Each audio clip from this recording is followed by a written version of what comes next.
మన అన్న మాకు ఈ కష్టం వచ్చిందంటే మేము ఉంటాం, మీరు ఎందుకు అని చెప్పేసి అన్నతో పాటు వాళ్ళ సైన్యం కూడా ముందుకు వస్తున్నది. వాళ్ళ సైన్యానికి కూడా ధన్యవాదాలు చెప్పాల్సిందిగా. రానున్న అవకాశం ఉంటే అన్నకు దేవుడు వరప్రసాదం ఇస్తే అన్న రాజకీయాల్లో గురికి వస్తే మనందరం అన్నకు ఫుల్ సపోర్ట్గా చేయాల్సిందిగా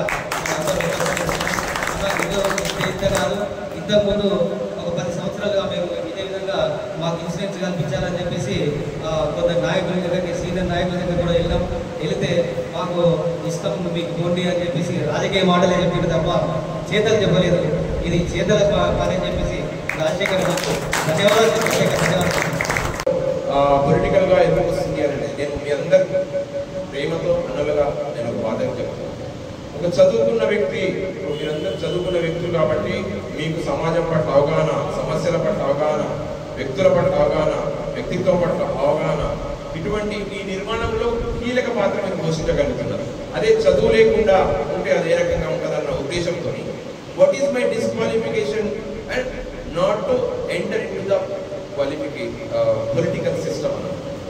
ఏమో ఎప్పుడైనా అవకాశం రావచ్చు, చిన్న సంస్థ మామూలుగా నడుస్తుంది, ఎటు వెళ్ళిపోతున్నాం. అదే ఒక ప్రజాప్రతినిధిగానో రాజకీయ ఏదైనా అవకాశం వస్తే చేయడానికి కూడా అందులో తప్పేం లేదు. మన ప్రపంచంలోని సిస్టమ్ అంతా ప్రజాస్వామ్యబద్ధంగా రాజకీయానికి అనుగుణంగా నడుస్తుంది. రాజ్యాధికారము వస్తే ఆ వ్యక్తులందరినీ కూడా మంచి చేయాలనే ఒక ఆలోచన గాంధీజీ గారి నుంచి పడితే, అంబేద్కర్ గారి నుంచి పడితే, ప్రతి ఒక్కరి దగ్గర కూడా తన వ్యక్తులను అంటే మనుషులు, మంచి వ్యక్తులు, మానవత్వం కలిగిన వ్యక్తులకు సహాయం చేయాలని ఎవరు అడ్డం చెప్పరు. ఈ మధ్యన ఒక వ్యక్తి అన్నాడు, మీ దగ్గర ఎన్ని కోట్లు ఉన్నాయని అన్నారు. నేను నాకు కోట్లు అన్నట్టు విలువైనటువంటి ప్రేమ ఉంది సార్, స్నేహం ఉంది, ఆత్మీయత ఉంది, అభిమానం ఉంది. ఇలా మాట్లాడడం అనేది సభ్యత కాదేమో నాకు అనిపించింది ఆ వ్యక్తి మాట్లాడుతుంటే. ఈ మధ్య ఎక్కడ చూసినా కానీ డబ్బు కానీ ఇంకొక రకమైనటువంటి ఏవైతే ఎక్స్ట్రా కరిక్యులర్ సిస్టమ్ అంతా సమాజాన్ని ఇబ్బందికరమైన వాతావరణం కాకుండా చదువు పట్ల చదువుకున్న వ్యక్తికి ఒకటే విషయం చెప్తాను. లాస్ట్ విషయం, అన్న ఉన్నాడు మన పెద్ద మనోరన్న ఉన్నాడు. మనోరన్న ఫస్ట్ ఏం అడుగుతారు, అన్న మీ పిల్లలు ఏం చేస్తున్నారే అని అడుగుతారు. నెక్స్ట్ వాళ్ళు ఏం చదువుతున్నారే అని అడుగుతారు. బిడ్డకి పెళ్ళి అయిందనుకో అల్లుడు ఏం చేసిండే అని అడుగుతారు. అలా మిస్సెస్ వచ్చిందనుకో మీ వారు ఏం చేస్తారు అని అడుగుతారు. ఎక్కడైనా డబ్బు యొక్క ప్రస్తావన వచ్చిందా? అటువంటి రాణి ఏదైతే అంశాన్ని మనం పరిగణలోకి తీసుకొని ఏ వ్యక్తి కూడా మన జీవితాంతం డబ్బుతోనో ఆయన మొత్తం మనని ప్రజలందరినీ కూడా నేను ఒక 10 లక్షలు ఇస్తా, 20 లక్షలు ఇస్తా, మీ జీవితాంతం నడుపుతా అన్నది ఇక్కడ లేదు. చిన్న చిన్న ఇవి ప్రలోభ పెట్టి మన నుంచి పెద్దగా తీసుకెళ్ళాలి. అటువంటి నాయకులు మన దగ్గర చాలా మంది తయారవుతున్నారు. కాబట్టి విజ్ఞతతో మీ ద్వారా నేను ప్రజలకు కానీ సమాజానికి కానీ ఒక ప్రేమపూర్వకమైనటువంటి విజ్ఞప్తి చేస్తున్నా. డబ్బు అనేది ఎక్కడ శాశ్వతం కాదు. ఇక్కడ ఉన్న ప్రతి వ్యక్తి కూడా డబ్బుతో పిలుస్తున్నారంటే ఈ పిడచవన పెట్టేట్టు దూరం అంటారు. ఒక వ్యక్తి ప్రేమతో పిలుస్తున్నారంటే మాత్రం హృదయపూర్వకంగా వాళ్ళ ప్రేమను అక్కడ ప్రదర్శించేటువంటి గొప్ప విజ్ఞత కలిగిన వ్యక్తులకు ఆ వ్యక్తులకు నేను ఇచ్చే సమాధానం అదే, నా పట్ల ప్రేమ ఉంది. మా అందరం కూడా బలహీన వర్గాలు కానీ normal SC ST minority BC వర్గాలు చాలా మంది ఉన్నత వర్గాల్లో కూడా ఉన్నటువంటి వాళ్ళు చాలా మంది కూడా పేదరిక సమస్యలతో ఇబ్బందులు పడుతున్నారు, చెప్పుకోలేకపోతున్నారు.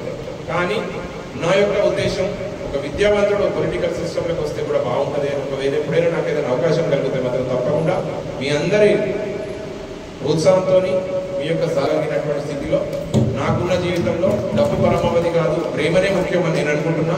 కాబట్టి ప్రజలందరూ కూడా మానవత్వంతో ఉండాలా, మంచి ఉద్దేశంతో ఉండాలా. ఇక్కడ ఉన్నటువంటి 4th ఎస్టేట్ని మనం కాపాడుకుంటేనే రేపటి మనం మనుగడ ఉంది. వారి యొక్క యోగక్షేమాలు కానీ వాళ్ళ యొక్క కుటుంబాలకు సంబంధించిన ఆర్థిక ఇబ్బందులు కానీ ఏవైనా కానీ చెప్పుకోలేని మంచి ఒక విఘ్నత కలిగినటువంటి వ్యక్తులు మీరందరూ. మీరు ఎండలెళ్తారు, ఎదుటి వ్యక్తున్న ఫోకస్ చేస్తారు, కానీ మిమ్మల్ని ఇప్పుడు ఫోటో తీస్తారు, కానీ మీ కష్టాలు ఏమన్నాయని అడగరు. మీరందరి యొక్క భావనవాన్న ఇట్లా అయిందని అంటారు. మీ దగ్గరకు వచ్చి ఫోటోలు ఎప్పుడు దిగరు. అందరి పెళ్లిళ్ళకి వెళ్ళి అక్షింతలు వేస్తారు. అన్న మీరు తిన్నారా, మీ ఇంట్లో ఏమైనా పెళ్లిళ్ళు జరుగుతున్నాయి, మేమైనా సహాయం చేస్తున్నామని అడగరు. మీ పిల్లలు ఏం చదువుతున్నారన్నా, మేమేమైనా సహాయం చేయగలుగుతామా అనే వ్యక్తులు. కొన్ని వందల మంది దగ్గరికి మీరు చాలా సహాయం చేసిన వ్యక్తులు, కానీ ఏ రోజు కూడా తలెత్తి మాకు ఇది కావాలని కోరుకునే వ్యక్తులు కారు మీరు.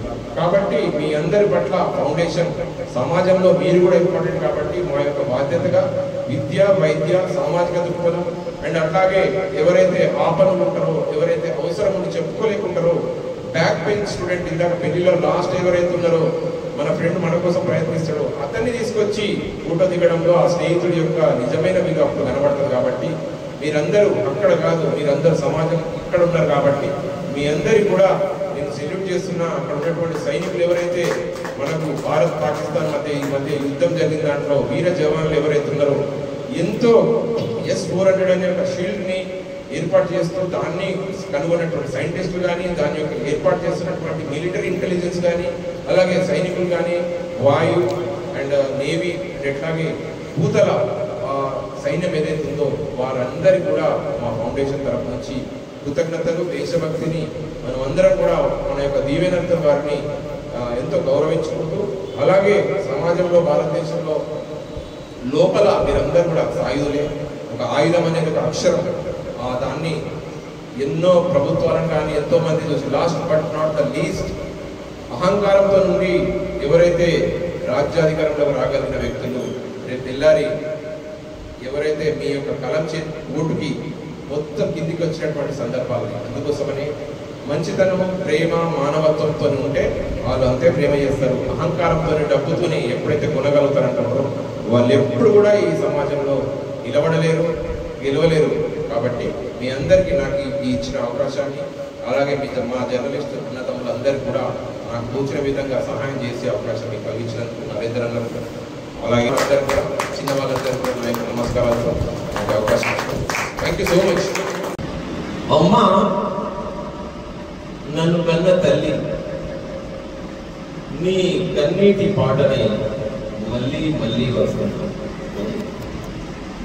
నన్ను గన్న తల్లులార తెలుగు తల్లి పల్లెలార, నన్ను గన్న తల్లులార తెలుగు తల్లి పల్లెలార, మీ పాటనే వస్తున్నానమ్మో మాయమాలార, మీ పాదాలకు వందనాలమ్మో మాయమాలార, నన్ను గన్న తల్లులార తెలుగు తల్లి పల్లెలార.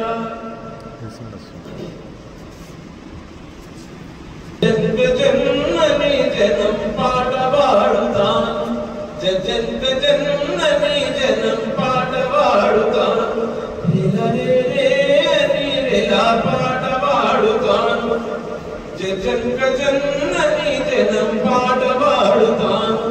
పదమునవుతను మాయమాలార, మీ పాదాలకు గజేనవుతను మాయమాలార, నన్ను గన్న ఓతాలల్ల మోతాలల్ల ఓతాలల్ల మోతాలల్ల, నీ నోటి పాటలై చిత్తు బొత్తు ఆటలల్లే, నీ నోటి పాటలై చిత్తు బొత్తు ఆటలల్లే, ఈ గోసి కొంగలి ఈ గజ్జలు కట్టుకోను కల్లు కల్లు ఆడా వస్తున్నా మాయమాలార, పల్లె పల్లె పాడా వస్తున్నా మాయమాలార, నన్ను గన్న తల్లులార తెలుగు తల్లి పల్లెలార.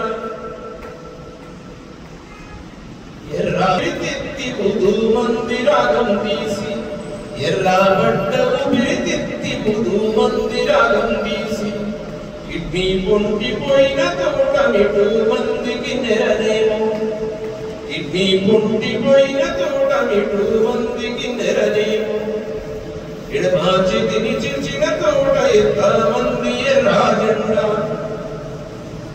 ఆయనాము కల ఆయనాము కల ఆయనాము కల నా తోటమ్మో మాయమాలార, అన్న పద పాడుదమందో మాయమాలార, నన్ను గన్న తల్లులార తెలుగు తల్లి పల్లెలార, నన్ను గన్న తల్లులార